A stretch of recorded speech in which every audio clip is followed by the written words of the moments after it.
Thank you for joining us, Bill. Of course. And little background, even before the word entrepreneur was widely used, when you were growing up, you wanted to do things on your own, do business. And one of the things you did at Harvard, for example, there was a travel guide there. Tell us about how you went in a Harvard basement and made what for a college kid was real money. Sure. So I went to work for Let's Go travel guides that were produced by Harvard students. And I was an advertising salesperson. And they had designed the commission structure for less motivated people. And I made about $14,000 working for the summer. But they did everything they could to stop me from selling more ads because they were afraid I was making more money than the professional who was running it. So it was an interesting life experience. And then I didn't know that kids had to pay taxes.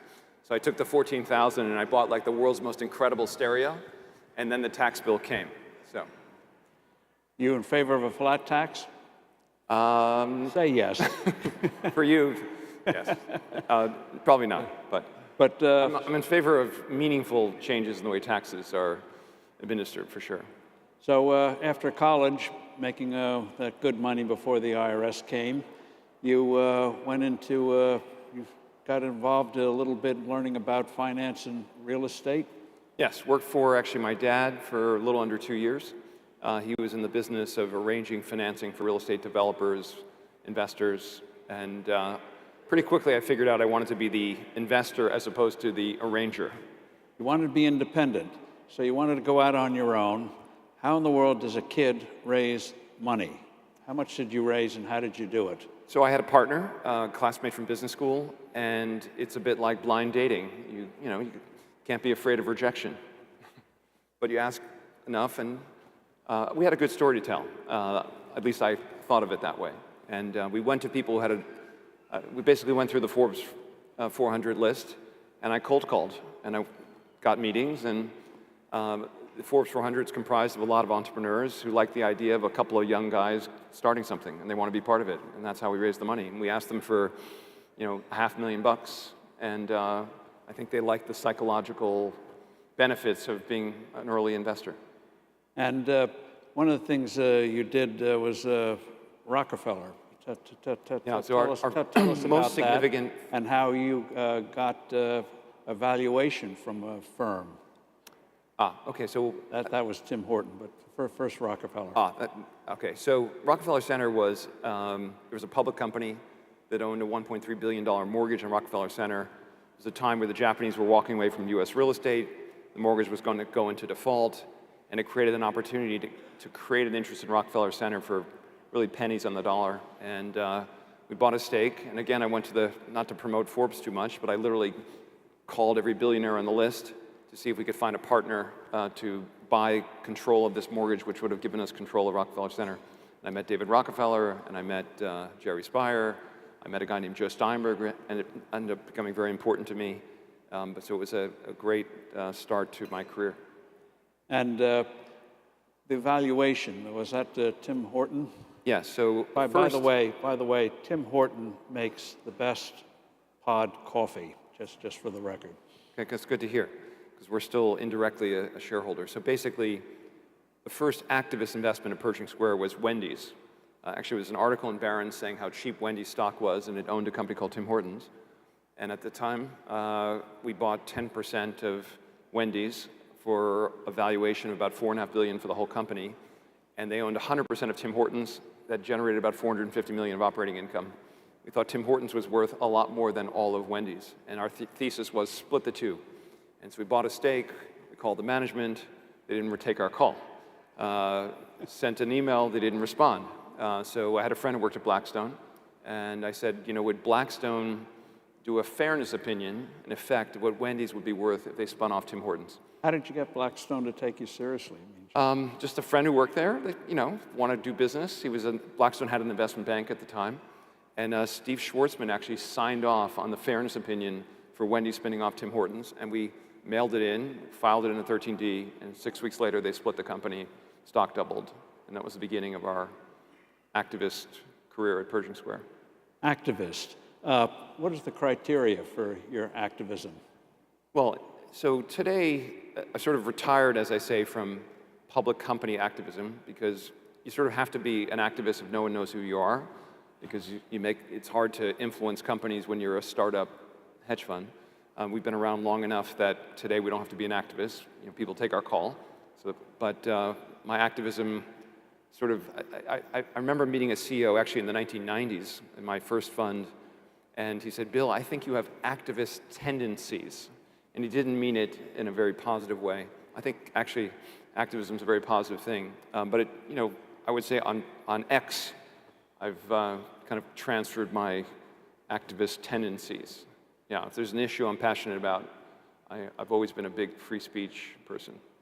So you like what you call super durable companies. Define Yes. what you see as super durable. Well, the value of a financial asset is the present value of the cash it generates over its life. How can you build a DCF model unless you can predict those cash flows? So the business has to endure. And we try to find things we never need to sell, and we try to find businesses that can grow forever. There aren't that many of them. So that's why we own such a few companies. Say you only get one good idea a year. One or two, if we're lucky, yes, but that's enough. And find your royalty concept. So the best business, I believe, is one that doesn't have to invest capital, but earns a perpetuity growth annuity. Right? Asset management's a great business if you can invest the assets well and you can get paid a fee, off a base of assets of other people's money. But there are other businesses that meet that model. So Tim Hortons is a franchise restaurateur. They have a brand, they have a system, and then the franchisees put up the capital, and they get a royalty on every, coffee and donuts that's sold at Tim Hortons. Universal Music is a royalty on people listening to music. Hilton is a royalty on people staying in hotels. They own a brand, other people put up the capital. So most of the companies we invest in can be thought of as annuities or growth royalties, and the key is it's predicting which of these royalties will endure, and that's a more complicated question. When you think of a company like Uber, you don't think of an annuity, or Amazon an annuity, but I think Uber is precisely that, right? They don't pay for the cars, and they don't do the driving, right? They have a system, they've got a platform, they've got a user interface, and they aggregate all that demand, and then they get a royalty. Let's call it 20% of the ride in exchange for delivering the demand. That's an amazing business. Again, if you can have confidence that the Uber platform will be the platform a decade from now and 2 decades from now. So you've made the point, these are things that aren't easy to replicate. Yes. No one's going to reinvent Amazon anytime soon. That's right. And sometimes you don't buy what cheap. You think it's a good value, but it doesn't look cheap. Chipotle. Yeah, so Chipotle didn't look cheap. People use kind of a rubric for valuing businesses, right? The PE ratio is kind of a very simple way to think about a business, but a stock can be expensive at 10 times earnings, and it can be cheap at 50 times earnings. What matters is not next year's earnings. What matters is the present value of the cash over the life of the business. At the time we bought Chipotle, they had a food safety crisis. Sales were getting crushed.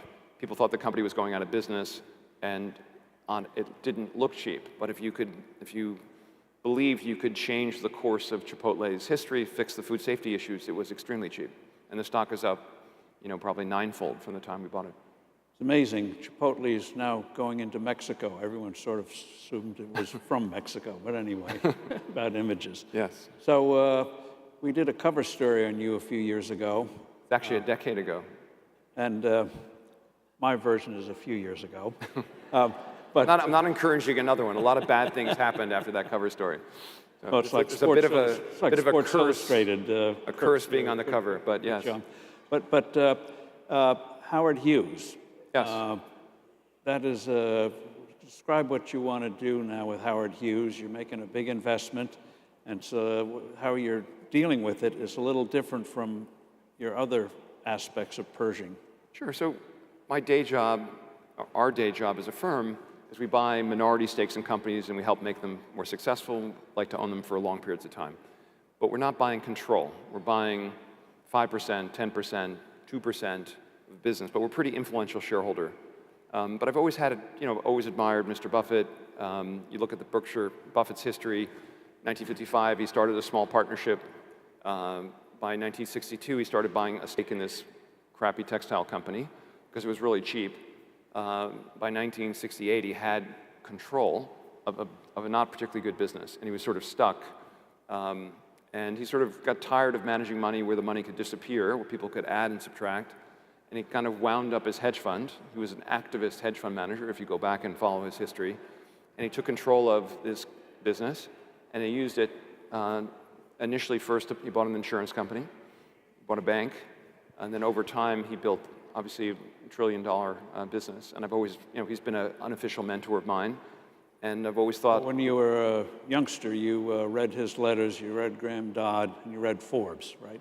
Yes, all of the above. True story. Yeah. Good. I'm a loyal subscriber. Thank you. Yeah. You helped pay for this today. The return on the subscription has been very high. It's disappointing that media companies don't do better because, particularly business media can be a very profitable read, I would say. But so in terms of Howard Hughes... so today we own 47% of the company. But like Buffett, you set up a different kind of company than you did with the rest of the A bit like what we're trying to accomplish is really what Buffett's accomplished. But instead of starting with a textile business that was going out of business, Howard Hughes is a company that basically builds and owns cities. A very unusual public company, one that has not been recognized, I would say, properly by the market. Like Buffett, is very cheap. And so we own a big stake in the company, and we're in the process of either buying or building an insurance company. And the plan is over time to, compound at a high rate over a long period of time, buy companies as opposed to buy stocks. We'll buy stocks in the insurance company portfolio. One of the interesting things about Berkshire, there are insurance companies that do a good job in insurance, and there are investment firms that do a good job in investing. What's unique about Berkshire is inside of Berkshire is one of the world's most profitable insurance companies, but where the assets of the insurance company are invested in common stocks. So this is very important, that if an insurance company is on its own, it's got all sorts of regulations about how you can invest. Yes. But explain to us how, if it's owned by a company, you have a lot more flexibility. That's true. So the regulators set kind of minimum capital levels, but the relevant measure is really how the rating agencies think of the business. And that affects, your ratings are critical. No one's going to buy insurance from you unless you're a highly rated enterprise. If you're a pure play insurance company, you're much riskier than if you're part of a diversified holding company. So the benefit that Buffett has brought to his insurance subsidiaries is this parent company that is not directly exposed to the insurance industry and is highly diversified with the profitable kind of good businesses. So with that kind of credit support and running a relatively low leverage insurance company, they're writing a relatively small amount of premiums relative to the equity of the insurance company, he's given a lot more flexibility investing the assets of the insurance company. And our business plan is the same. So we own 47% of Howard Hughes, Pershing Square, and Pershing Square itself is very well capitalized, about $30 billion of assets controlling this 47% stake in the company. So Howard Hughes has the benefit of a rich parent, so to speak, supporting it. Howard Hughes itself is a very good business with about $5 billion of equity capital. And then we started an insurance subsidiary in the context of Howard Hughes, and we have the similar kind of flexibility as Mr. Buffett does to invest the assets. If you look at the 21-year history of Pershing Square, without fees, it's been about a 23% compounded return. Since we've had permanent capital, it's been about a 27 or 28% compounded return over the last 8 years. So you take our investment track record and you combine it with an insurance executive who can build a profitable insurance company, and you make money on both sides.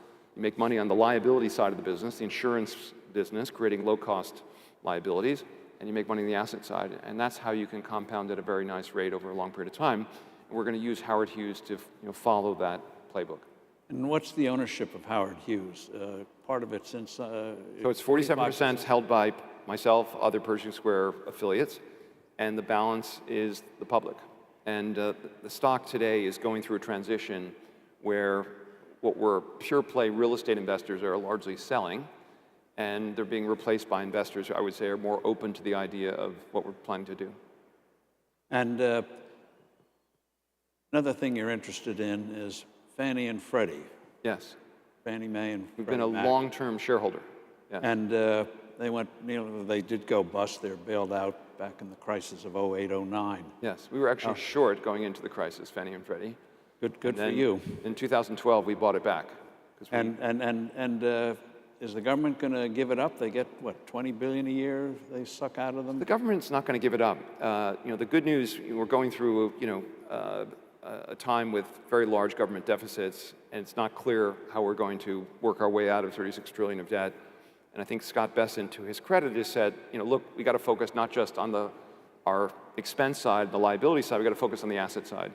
And the U.S. government today is the 80% shareholder and a preferred stockholder of Fannie Mae and Freddie Mac. And these are two remarkable businesses. The numbers they throw around are huge.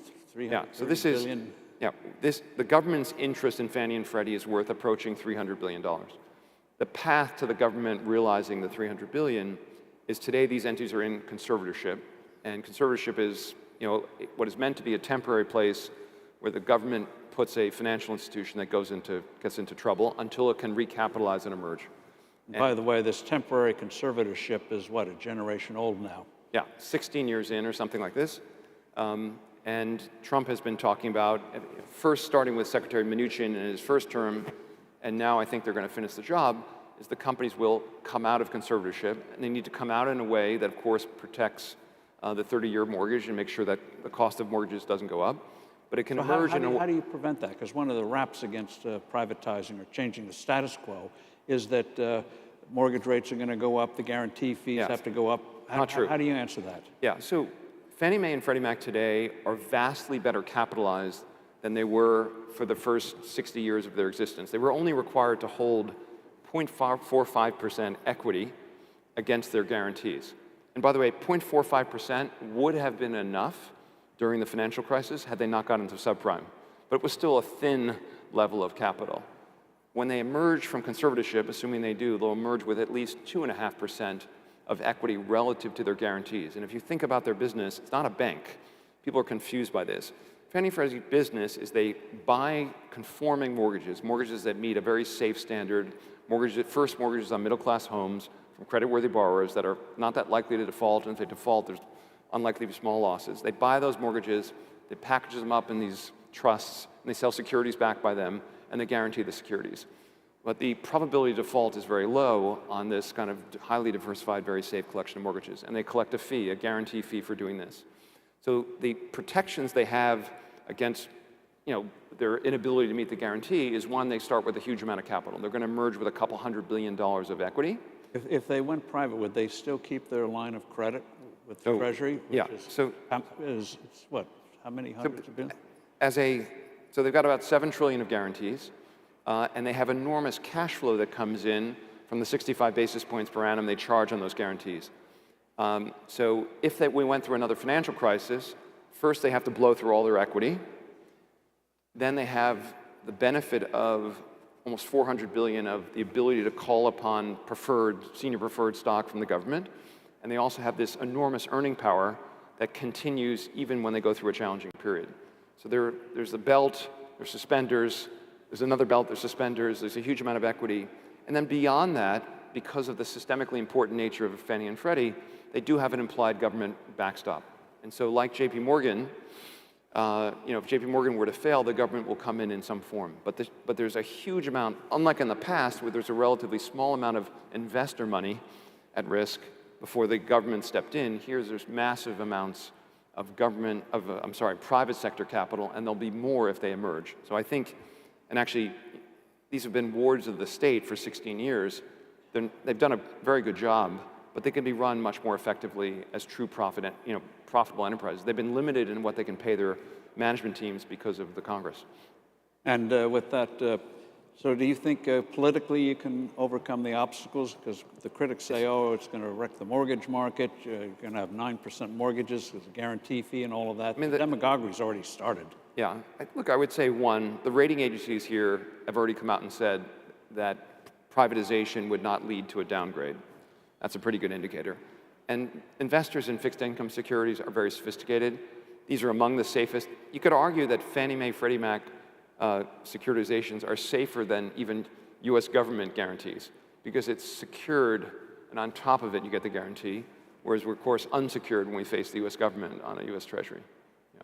So in terms of investing, you like the companies that can't be replicated, that are in effect royalty generators. But going through your career, I think people would find it inspiring. You've made the point, life does not go in a straight line.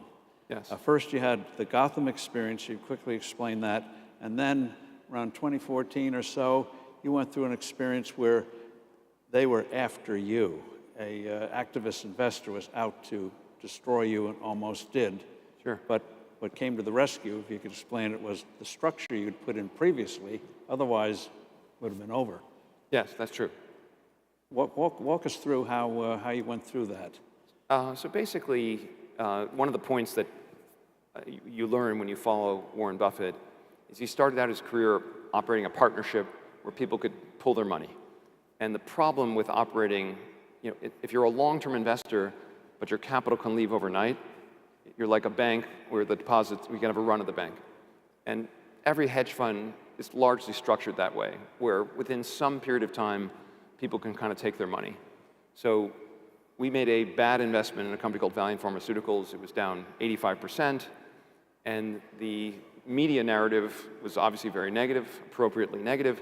And then the industry, if you will, sort of ganged up on us, led by my friend, Mr. Icahn. The assumption was, okay, these guys are going to get a lot of redemptions from their investors. Let's put the squeeze on them. Elliott, too, came after you. There were a bunch of others. And people went short the stocks we owned, and they went long a stock we were short, a company called Herbalife, which put a lot of pressure on us. Now, we had the benefit of a few years earlier launching this public entity, our version of Warren Buffett, our first step toward permanent capital. And what we did is I borrowed a bunch of money, and I bought control of our investment vehicle. And once we had control, I knew we would be fine. That's quite a story. You were able, your speculation is going down. Oh. Your personal life, which we'll get to in a moment, is going through, say, be polite, a transition. Oh. So you have all that kind of pressure. How are you able to get J.P. Morgan to lend you when it looks like your assets were disappearing? What was it, $300 million, where you could actually buy in your stock and beat back the... Yes. So, I had never defaulted on a loan. I hadn't, frankly, borrowed a lot of money, but I was always, even the way I managed through my first fund, we never defaulted on a counterparty. When we shook hands, we did what we said we were going to do. And I went through a time of need, okay, which is I was going through a divorce, which creates financial pressure. The fund was down 30-something%. We had a lot of very negative press. But I sat down with J.P. Morgan, and I don't know if Jamie himself signed off on it, but I found out years later I was the largest unsecured borrower from J.P. Morgan as an individual for that moment. Original Morgan about you lend on character? You could say that, and I'll say it. You can't. Okay, and we pay them back.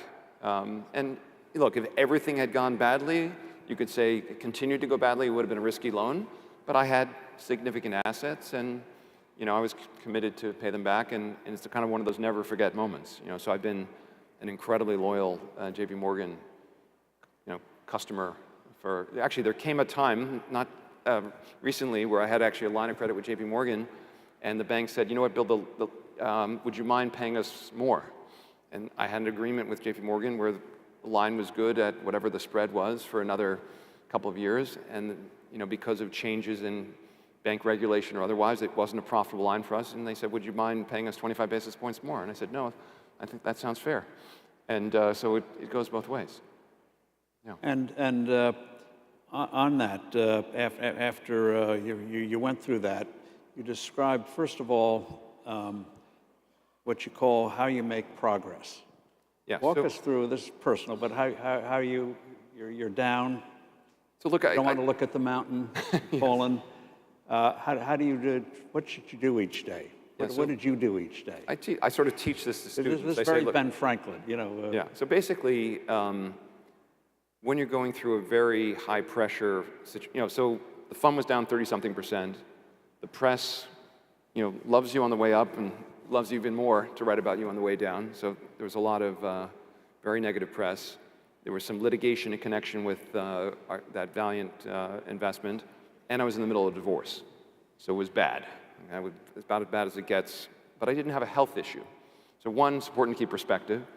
But the way you manage through that kind of stressful situation, all of us are going to have a moment like this. Unfortunately, it's going to be, a health issue. It's going to be you're fired from your job, your startup fails.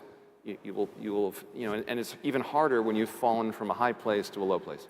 So my method was just, I'm going to make a little progress every day.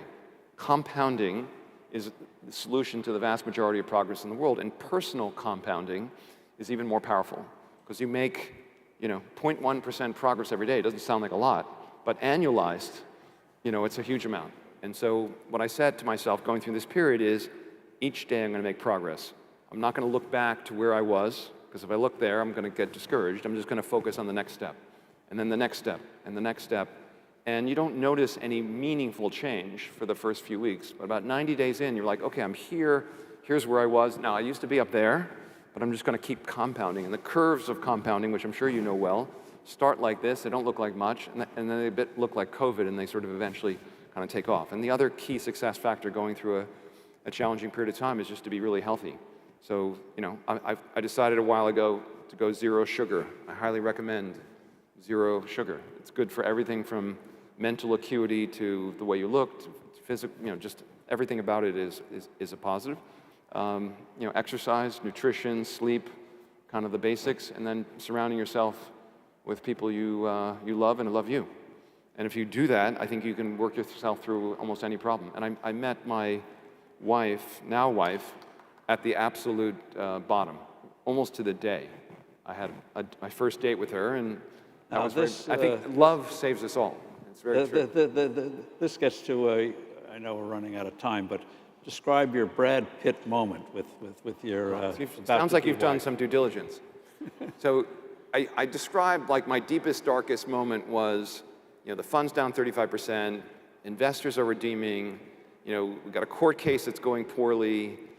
I'm joined and severally personally liable with Valiant Pharmaceuticals, a company going bankrupt, on the shareholder litigation.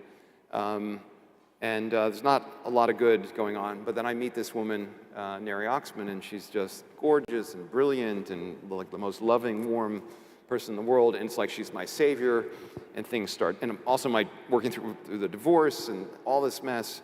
And I finally get through, I'm starting to make some progress, and I completely fall in love with her. But she's at MIT, and I'm in New York. A little long-distance relationship. And then one day she calls me, she says, "Oh, Bill, guess who's coming to visit me at my lab?" I'm like, "I don't know. Who's coming?" "Brad Pitt." I'm like, "That's great, sweetheart." I didn't know Brad Pitt was interested in architecture. He said, "No, he's really interested in architecture and design." I said, "That's fantastic." We would text, WhatsApp, like all the time. Brad showed up at the lab at 10 a.m. And then I kind of WhatsApped her probably at around 11, no response. Sent her another note around 12, no response. 2, no response. And it was probably, for the period of time from the beginning of our relationship to that moment, it was the biggest gap in unresponded, not just the texts were unresponded to. You know how the checks go blue when she reads it? They didn't even go blue. Okay. And so now it's 9 o'clock, nothing. 10 o'clock, she calls me back. And of course, they had a great day at the lab, and then went out for dinner. And so, again, this is like a pretty dark period for me. So I'm thinking, okay, I'm going to lose the litigation. The fund is going to get liquidated. A judge is going to find me guilty of some kind of crime, and Brad Pitt's going to steal my girlfriend. So it's like this. That was the bottom, okay? Oh, and yes, and Elliott Associates had built a stake in my public vehicle, which we didn't yet control, because I hadn't yet borrowed that money from JP Morgan, and another activist was going to put me out of business. It was like, if you make the list of horribles of a terrible way to go out, I mean, Forbes would have had an incredible field day with the story. But the whole thing was very motivational, and maybe that's why Jamie lent me the money. He just didn't want to see me go down like that. Talk about activism. You've become very active, obviously, on the education front at Harvard. You've described Harvard as, I think, a trust fund kid who's never had to really work. Describe the revelation you had after October 7th, and made you realize there is rot in higher education and what you want to do about it. Yeah. So, I had a very positive educational experience at Harvard. I went to Harvard Business School, and periodically I would go back to campus and I talked to students, but I wasn't that close to the campus. I had a daughter who graduated from Harvard, and that was sort of my first clue that the place had changed. And literally, for the first year or two after she graduated, anytime something related to capitalism would come up, she'd have a very negative reaction.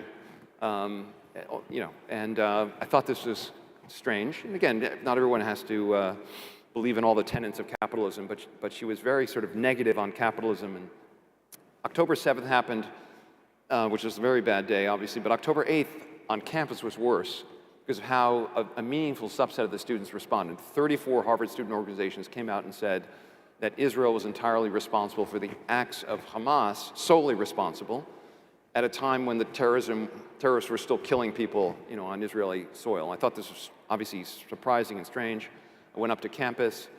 I met with students, met with faculty. Why are so many students taking the side of the terrorists? You can criticize Israel for lots of things, but this is a case where clearly, and what I heard was that this is sort of an ideology that has emerged at Harvard, but in higher education generally, that the world is a bicameral world. There are oppressors, and there are the oppressed. You're either in one category or another, and that your oppression relates to where you fit on sort of this hierarchy of intersectionality. If you're a woman, you're part of the oppressed class. If you're a person of color, if you're an LGBTQ person, if you're a successful person, or you're a white male, or you're Jewish, or you're Asian, well, you're an oppressor. Because, so this notion that you're only successful if you got there by, in effect, pushing down other people, where capitalism is a zero-sum game. If Jeff Bezos has 100 billion, that means that other people have 100 billion less. And this ideology is really something that has permeated certainly Harvard and other institutions, and it's led to, and a lot of it was driven by kind of this DEI. Now, I always thought of DEI as diversity being a good thing, equity. I thought of this as fairness, and inclusion. I thought, of course, we want to. I want Pershing to be a place where everyone feels comfortable. I want everyone to have the same opportunity. And it's great. I think there are lots of benefits in having a diverse university, diverse workforce, et cetera. But what this ideology became was a view of the world that I thought was a very harmful one. And what you've discovered about the governance, so to speak, of Harvard and these other institutions, quickly do on endowment. I mean, a little background. Back in 2008, 2009, everyone had followed the Yale model, and they suddenly discovered they didn't have liquidity. Yet here we are today. These institutions, go quickly through Harvard, have a lot of illiquid assets, and they need cash. How did they get themselves in a position like that? They look rich, but they're cash poor. Yeah. So basically, Harvard has really mismanaged itself. If you think about the two places Harvard should be investing money, one is they should be growing their student body over time. I graduated, my class was 1,640. Graduating class this year was 1,700. They've grown 4% over 35, 36 years. So in terms of the service they're offering to the country, the number of slots relative to the growth in the population has declined. Percentage of US students versus foreign students went from a small percentage of foreign students to 27% of the most recent class.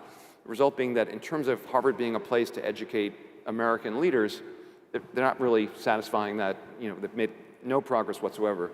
If you look at the growth in the administration, however, there's been massive growth in both overhead and kind of staffing. The faculty has been flat for the last 15 years. It's not like they're growing the faculty appointments. So now, how have they been funding this? They've been funding this with an endowment, but also a huge amount of federal funding, a much larger amount over the last whatever number of years. And they're very reliant on philanthropy from their alums. And what's happened is philanthropy have $8 billion of debt. Is that true? That is true. So anyway, But they had a $53 billion endowment. Everything seemed fine. The problem they have is 80% of the endowment assets are in illiquid assets. Real estate, private equity, venture, and the probably most liquid of the 80% are hedge funds. But even those, they're required to lock up their capital. They rely on short-term funding from the government and from donors. The government funding has been largely turned off. The donor funding is, if you're a donor today, so they've been financing their operating expenses by borrowing money. They've gone from almost no debt to now $8 billion of debt. They've borrowed a couple billion in the last, I think, 18 months. I even question whether 53 billion is the accurate value. If they go to sell their illiquid assets, they're not going to get par. And so they found themselves, and so why have they done this? The answer is people who manage endowments don't want, private equity assets look less volatile than market assets because they don't get mark to market as often. And I think really by reason of many people wanting to keep their jobs, you put assets in assets that don't mark as often, you're less likely to look stupid, at least for some period of time. And I think that's led to a lot of endowments investing in illiquid assets. And since we're out of time, the whole governing structure of Harvard is done in a way, and I guess institutions do their variations of it, where you can't mount easily an outside challenge. So Harvard is managed by a 13-person board that elects itself. And if any other company had been mismanaged in this fashion and had dealt with the issues in the way they have and allowed ideologies to develop and eliminated free speech on campus, no viewpoint diversity, et cetera, the shareholders would have thrown them out by now. But the same chair continues to manage the institution. So in closing, you've taken the controversial position that what is emanating from Washington is not the barbarians. It's how you get change through money. Look, the unfortunate thing is I don't blame the science faculty at Harvard for the problems of the institution. But ultimately, the faculty have to be responsible for themselves. It's a subset of the faculty and a subset of the students that have been taking the place down. And it's the board not stepping in and saying, look, when the administration said, look, there are a series of issues, free speech issues, safety issues, anti-Semitism, waste, and we're going to give you taxpayer dollars. We want you to fix these problems. That's what the administration said. Harvard said no, and they sued the administration. Trump doesn't like that, and he responded, as would be expected, very, very aggressively. And they've put themselves into a very self-inflicted spot, which they could get out of, but it would require the chairman of the board to resign and the president of Harvard to go to the White House and apologize and say, look, we're prepared to fix A, B, C, and D. And yes, Mr. President, you were a little overreaching on this, but let us come to an agreement that makes sense. I think the administration would love to have kind of a template solution. My guess is they're going to, a bit like with tariffs, they're going to announce a deal with some other university other than Harvard on issues of free speech and anti-Semitism and viewpoint diversity that aren't going to violate issues of academic freedom, and it's going to make another institution look really good, and they're going to get this federal funding, and Harvard's going to lose it. I think that's where it's going to end up. So in closing, then, you see the same thing happening with tariffs. Are we going to get out of this nightmare where we actually know what the rules of the road are and we haven't blown up the global trading system? Yeah, I'm an optimist. Let's leave it there. Good. Since you're an optimist, now you can have your free lunch. Thank you. Thank you.